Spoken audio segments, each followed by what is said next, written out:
Dead of Hip Hop, BE 365. You already know who it is, man. It's your boy FIFA 24/7 here at Mr. Kenneth B. Inge. And today is the first time that we've ever talked about this particular artist, Maino, K.O.B. 4. Ken, first time we put Maino in the chamber. For me, I always have a category of artists that I say I fuck with, like French Montana, right? French Montana just came out with a new project called Mac and Cheese 5. Didn't know that there was a 432 or a first one. But when French typically drops something, I listen. I fuck with French. I can't say the same for Maino, even though I don't necessarily dislike Maino. Listening to this project, I overall thought it was a pretty solid project. He gave me moments on here, Ken, that I was like, damn, all right, that was cool.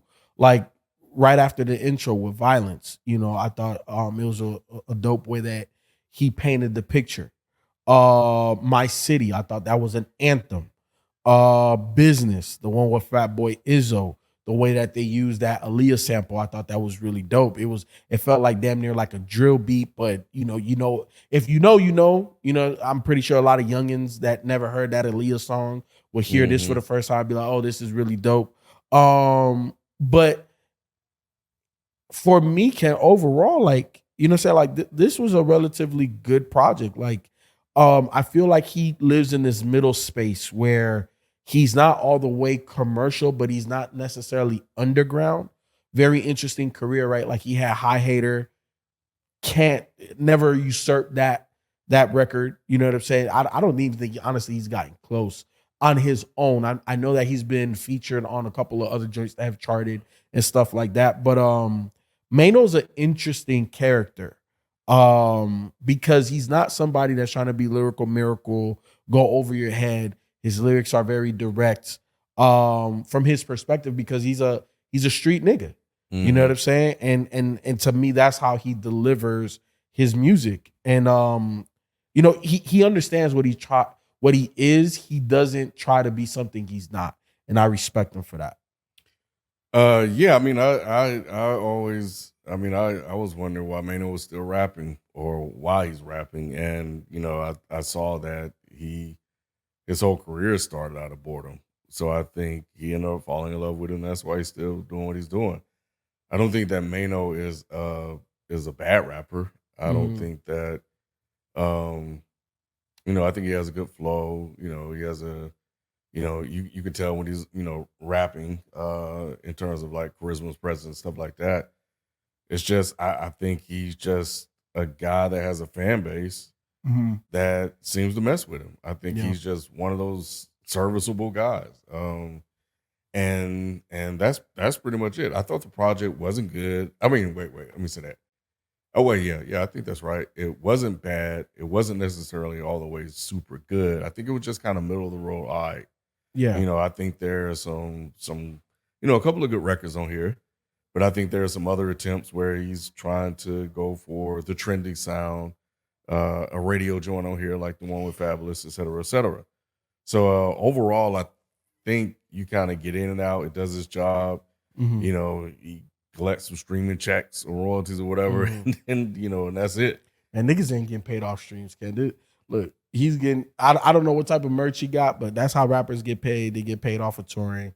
You got to be goddamn Kendrick Lamar, Drake, Nicki Minaj to see like real streaming checks.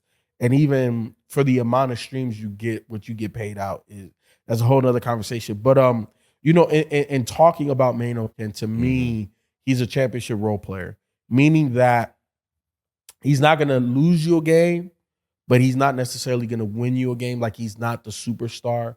However, you put him on a track with bigger names, he ain't gonna fuck up the song. You put him on a track with smaller names, he's bringing those people along. So like I said, Maino's in a very interesting spot because he's not all the way crossover commercial. He's not underground.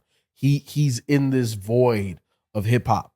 And he does a really good job, so I don't want, if Maino's listening or anybody from his camp or anything like that, I don't want it to sound like, we're shitting or talking bad. I think like you do an excellent job at your job. Your job is to be a rapper.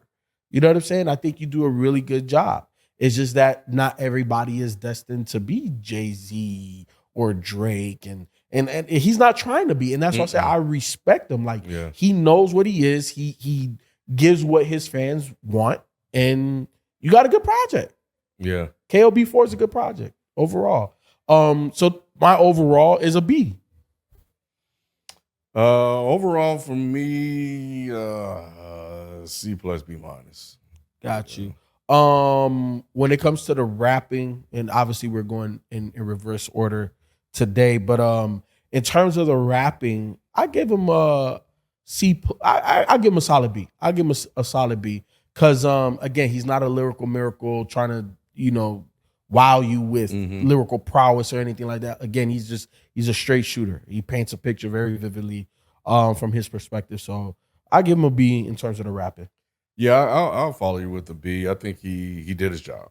He showed up to rap. He rapped, and that was it. So yeah, so I'm okay with that. The production, I feel like they definitely took a couple of risks, a couple of chances. I don't necessarily particularly like some of the songs. The one that you mentioned, K, with Fab and Sty Babies. But for me, the production's a B minus. I think I'm at a low C with the production. A little scattered. That's something I didn't like for the most part. There were some beats on here that I liked that I thought were good, but it wasn't a lot. It wasn't enough for me. But I understood. Like if you find, you taking a chance, finding something trendy, something radio-ish, and you hit on TikTok or somewhere, bro, like, hey, like that could be good for you if you go viral. So, for a guy that's rapping, because I suppose he just likes rapping, to take a chance to do something like that, why not? And maybe you may hit on something, maybe not. So, Yeah, like to me, there was moments on here telling right on you, Troy. I like that song in terms of the production. Very newer age, drillish. My City, I definitely mess with that. I liked Violence from a production standpoint, Pressure, Business. So there was moments on here, so that's why I give it a B minus. In terms of the features, though, some outshined others. Jim Jones was definitely somebody on here that did his thing. Fat Boy Izzo on Business, I liked what he did. And I liked Gigs. The rest of them, Lil Revelli, I was okay. They primarily did the hook and stuff like that, and I like I wouldn't say I'm interested in listening to Lil Revelli, but I liked how they sounded on that particular song. But to me, C in terms of the features. I like Jim Jones, but I think I'm at a C minus D for me with the features. Yeah, they didn't really do anything for me. They ain't spice it up. They didn't really spice it up. So yeah, from what I heard on this one, yeah, I wasn't rocking with it. But let us know, man. Did we accurately depict this particular project and Maino as a whole? Or are we missing the mark? And is there another Maino project that we should listen to that will formulate our opinion about Maino's music even better than K.O.B. 4 did? So you already know, man. Hit us up on the socials. Let us know. Did we mess up? Are we right on point? And we'll catch you tomorrow. Another day, another review. We out. Peace. Peace.